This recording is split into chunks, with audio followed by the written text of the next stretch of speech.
大家好，我是阿健，做一个温暖的厨师。今天我们就用这一根红薯和3个鸡蛋，给大家分享一个非常养生的做法，常吃身体好，尤其是女性朋友一定要多吃一些。接下来就跟着我的视频来看看是怎样制作的吧。我们先用削皮刀把红薯皮去掉。红薯属于粗粮中的一种，它含有大量的膳食纤维，平时吃红薯可以增加饱腹感，它的热量低，多吃了也不怕长胖。削好之后把它切成薄片，尽量切薄一点，这样更容易蒸熟。切好之后装入盘中，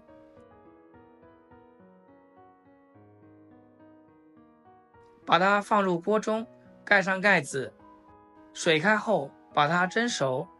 趁蒸红薯的时间，碗中放入一把红枣，适量的清水，把它抓拌均匀，简单的清洗一下，把上面的杂质和灰尘清洗掉就可以。再用剪刀把红枣肉剪下来。红枣是一种营养丰富的食材，含丰富的碳水化合物、矿物质、膳食纤维、维生素 C 和维生素 B， 对维持身体正常代谢有所帮助。剪好之后先放一旁备用。这个红薯就已经蒸好了，将它取出来倒入大碗中，然后趁热加入3个鸡蛋，再加点毛毛盐，适量的白糖，戴上手套给它抓成红薯泥，尽量抓得碎一些，越细腻越好。像这样没有颗粒状就可以了。然后往里面加入适量的糯米粉，糯米粉的多少根据红薯泥的稀稠度来决定。如果是稀一点就多加点糯米粉，如果是稠一点就少加一点。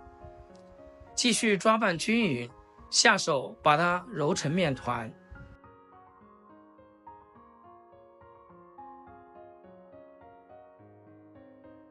最后揉成这种偏软一点的面团就行。然后手心再摸点油，揪上一小团，搓成圆球，大小可以随自己的喜好，蛋黄大小、乒乓球大小，或者是汤圆大小都可以。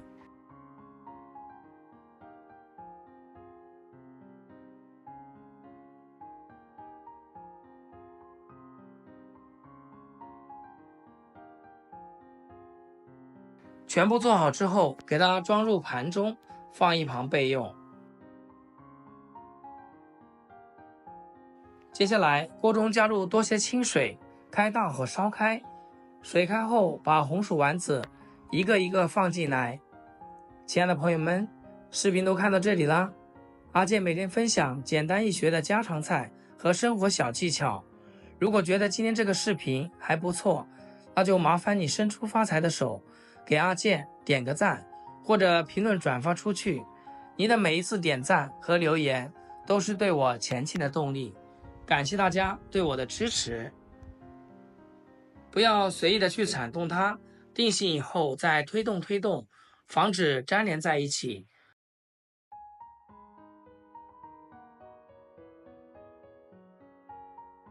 扣上盖子煮3分钟，煮至丸子漂浮起来，加半碗清水，搅拌，继续把它烧开。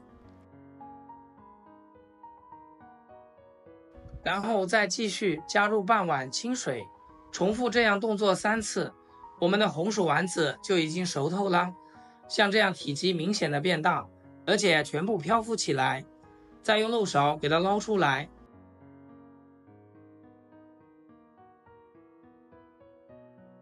放到凉水里面过凉一下，这样吃起来会更加的 Q 弹。接着准备一个不大不小的砂锅，往里面加入1大勺的酒粮，这是我自己做的，可以多加一点。红枣加进来，少量的红糖，要是喜欢吃甜一点的，可以多加一点。煮这个酒酿丸子，生姜是少不了的，一次性把水加满。扣盖大火烧开后，再噗呲噗呲2分钟。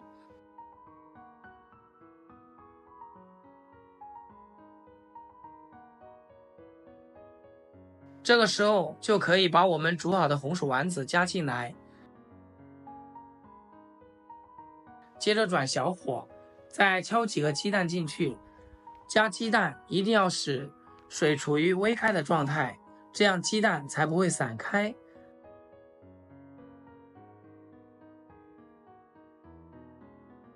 扣盖再焖煮3分钟。哇，开盖的一瞬间，酒香飘溢，像这样轻轻的推动，防止粘锅底。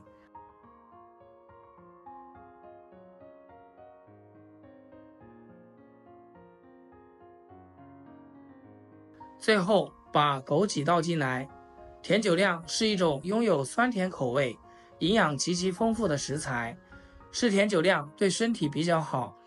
煮甜酒酿的时间不宜过长，这样会破坏它的营养成分。像这样就可以出锅啦。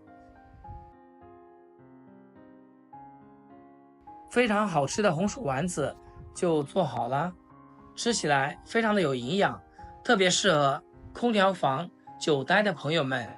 清晨的时候来上一碗，整个人都暖乎乎的，吃起来软糯香甜，可好吃了。一次性可以多做一些，煮熟后过凉，放入冰箱冷冻保存。想吃的时候出来加热一下，蒸着吃，煮着吃，或者是做汤都可以。如果你平时工作忙，或者是家里有老人家，做饭不方便，都可以像我这样试一下。好啦，今天视频就简单分享到这里，咱们下期视频见。视频最后祝大家天天开心，8颗牙齿晒太阳。